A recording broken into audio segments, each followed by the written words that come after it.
Buddha comes from India thousands of years ago. He says that what we take to be this self, this me, is really an illusion.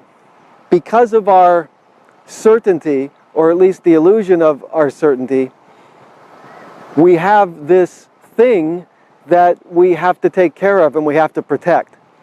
And Buddha shows us that that's really illusion. And there is no self. There's no separate thing like self that you have to worry about. We all know about this voice that's ongoing in our minds or our head, or seemingly talking to us and commenting on every moment of our life.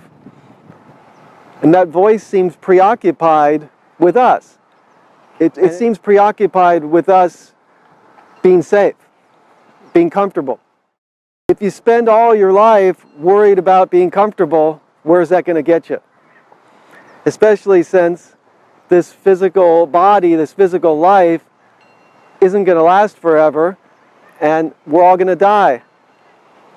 So what happens is we end up wasting our lives trying to protect something instead of living our lives with passion and enthusiasm and full blast. You have this voice and you have this body and you have these feelings, but there's no you underneath it all. Who you are is a space. Who you are is a consciousness, let's say. And so relax. You don't have to worry. You don't have to be so anxious. You can let go and you can be free. I think that's a very powerful new possibility that Buddha creates for us. Here's my caution about Buddha's teaching. If you go all in on this idea of meaninglessness, and the only meaning would be inherent meaning, where does that leave you?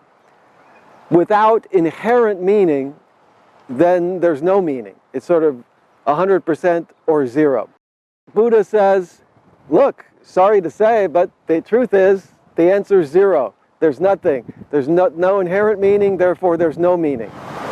Isn't it possible that there's other types of meaning that are based on our shared understandings as human beings, or even within our shared culture, our shared tribes? Even if those meanings that we create together aren't universal and inherent, they're still meaningful, they still matter. So I think it's a juggling act.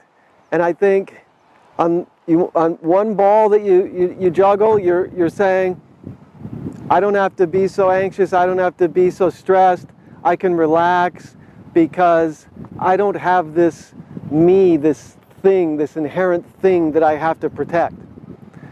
At the same time, the other ball is saying, I want to play the game of a meaningful life, participating with other human beings in meaningful conversation and meaningful work, and I want to be up to meaningful pursuits. Can both of those go together? I think yes. You just have to remind yourself that the meaning that you're buying into and that you're appreciating, maybe it isn't inherent.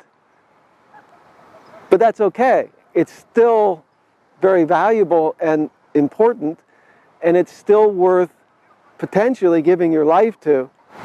By keeping Buddha's idea of meaninglessness in the back of your mind, I think it can stop us from getting so tight and so wrapped up in what we're doing that we have no perspective, and we just burn ourselves out like a shooting star or something like that.